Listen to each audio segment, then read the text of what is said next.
Welcome to a new edition of the Neon Jazz interview series with Israeli-born New York City resident jazz guitarist Yotam Silberstein. He talked about his newest 2019 CD called Future Memories, the result of many great voyages of distance and immersion in the music of Brazil, Argentina, North Africa, and other countries. As a young musician in Tel Aviv, he was quickly recognized as a prodigy and was invited to perform with many of the nation's top musicians. At 21, he performed at Italy's renowned Umbria Jazz Festival, released a critically acclaimed debut album, and set out for an extensive tour of Europe. Over the years, he has toured as a leader in major clubs and jazz festivals in Europe, Japan, South America, Asia, and the United States, and has received high praise for his performances. So get to know him and dig this interview, my friends. Hey, man, thanks for taking a minute for Neon Jazz. I love the music. I'm looking forward to diving into it. Oh, thank you so much. Talk to me about kind of your artistic vision of your release, Future Memories. Give me an idea of what you were going for with this. Well, it's funny always to talk. I'm so used to talk in music. So trying to put music into words is always a bit challenging, but I promise to do my best. Trying to, as much as possible, to reflect where I am at the moment with music, life, composition, all of that. And also trying to do an album that is a little more produced. Well, you know, the one thing that I read about this album is that it's the result of voyages of distance and immersion with the music of Brazil, Argentina, Peru, Venezuela. You know, so the one thing that's very evident, you know, you're from Tel Aviv, is that there's been a lot of geography, there's been a lot of cultures, there's been a lot of things that have kind of influenced who you are. Would that be something that's indicative of the voice that you're putting into music? Oh, I mean, at least I'm trying, you know, yeah. Or sometimes, you know, actually you don't really have to try. You know, I guess it just happens because that's how influences happen. I guess by living, you know, traveling somewhere and listening to music and studying music. So it all kind of like gets into you. And I guess those influences for me are so strong, so they just come out like that.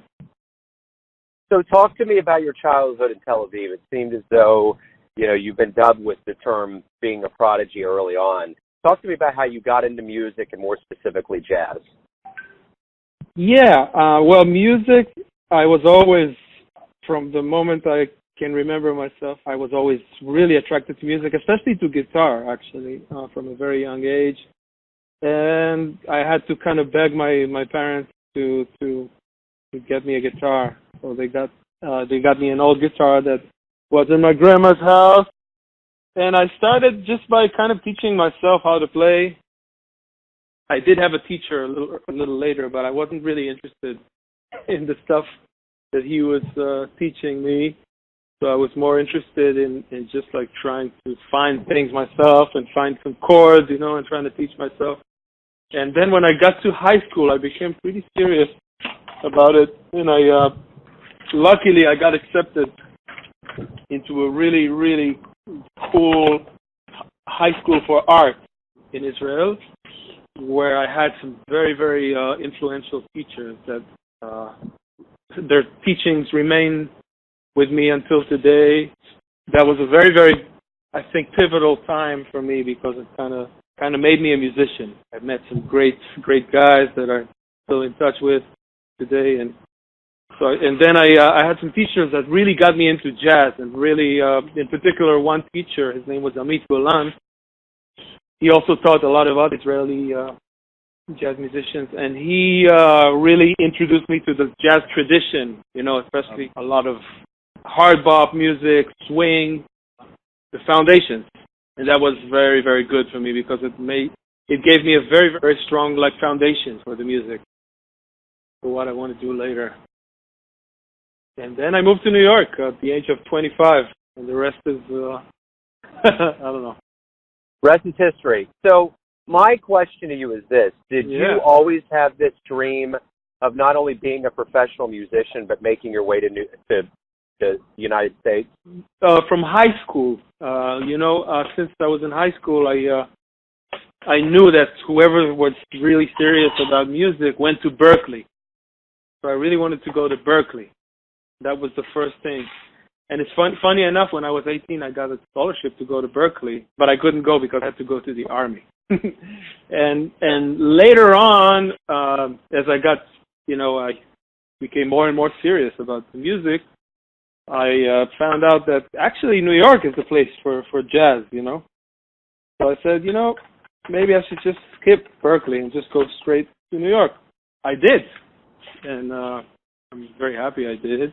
I'm still here, 14 years. I definitely collected a lot of great experiences here, amazing things that probably could have only happened here, Well, and speaking of those great experiences, you've been able to have the opportunity to collaborate with the likes of James Moody, the Heath Brothers, Roy Hargrove, George Coleman, Christian McBride, a lot of really big names. What have you learned from these masters of the jazz craft? Oh, man, so much, really. I can, for each one of those names that you mentioned, I can name like so many great lessons. And I think in a way, I also went to school. I went to the new school, but in a way, that was the real school for me, to just be around people like that. I would say from James Moody, I've learned how to be amazing, not only on stage, but also be the most humble, nice person to everybody, from the club owner until the person who sweeps the floor after the show, and be humble and be nice.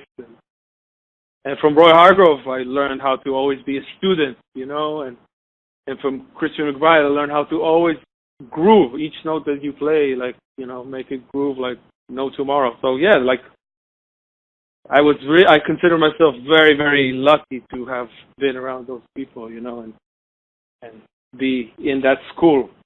The one thing about your life is that you've clearly dedicated yourself to jazz and you love it. So tell me, why do you love jazz? That's a good question.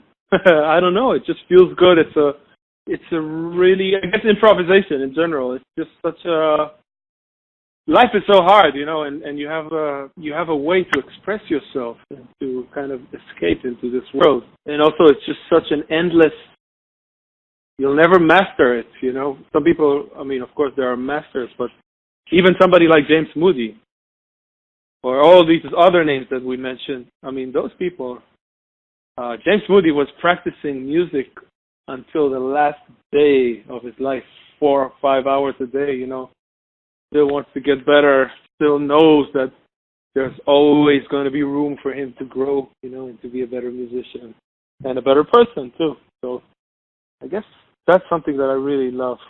Yeah, absolutely. The one thing, too, you've been fortunate to have traveled a lot. You've played on a lot of stages and obviously inspired a lot of people with your play. So my question to you is, I think sometimes we're only as good as the inspirations we have. What early jazz shows did you see in your life that really inspired you? Oh, that's such a funny question. Not funny. It's amazing that you asked it, because I guess one of the most memorable shows that I've seen in my life was 1998. Red Sea Jazz Festival in Israel, and it was James Moody. It was James Moody Quartet with Gil Goldstein and Adam Nussbaum and Todd Kuhlman. And that was the moment that I said, this is what I want to do. Because just seeing Beautiful. Moody playing his ass off on stage and having a good time, and that was really a moment for me. So, and funny enough, and I told him that story years later, the impact that show had on me, and it's just kind of a special closure, to ended up playing with him, being on stage with him. It's very, very special. So let's say you come to Kansas City and you need to be the one that writes kind of a very brief overview of what you give to an audience when you perform. How would you describe briefly what you do to an audience with the way that you play your instrument and what you do with your jazz collective? I try to make music that is melodic and that has feelings. I think feelings is something that is really important to connect with the audience. A lot of times I feel like us musicians, we kind of tend to play music mostly for our friends and for our musicians. So I really try to put the emphasis on playing music that is also that could connect to the general public. And that maybe that's a problem with jazz nowadays too, right? Yeah. A lot of it is not very approachable. So yeah, I guess I try to do that. I try to just have some kind of feeling inside every song, just to reflect some kind of emotion, because I think that's something that's really important in art in general.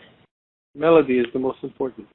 So everything's going to come down to this. I got one final question for you. Everyone. No, you can ask as many as you want.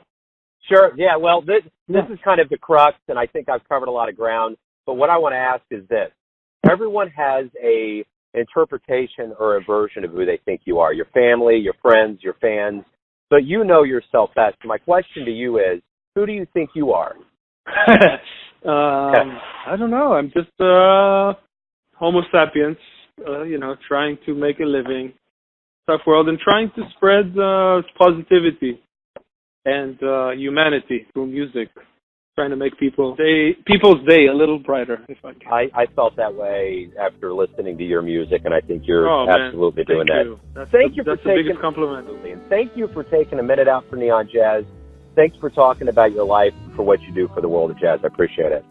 Thank you so much, my friend, and I hope to see you in Kansas City. I've never been. It's crazy. Yeah, you'll love it. Thanks for listening and tuning in to yet another Neon Jazz interview, where we give you a bit of insight into the finest players in Israel, New York City, Kansas City, and spots all over the globe, giving fans all that jazz. And thanks to Yotam for his time and his music.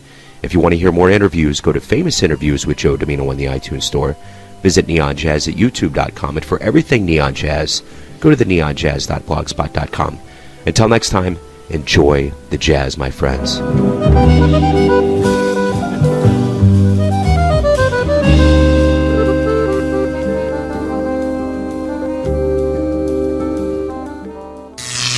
Neon Jazz.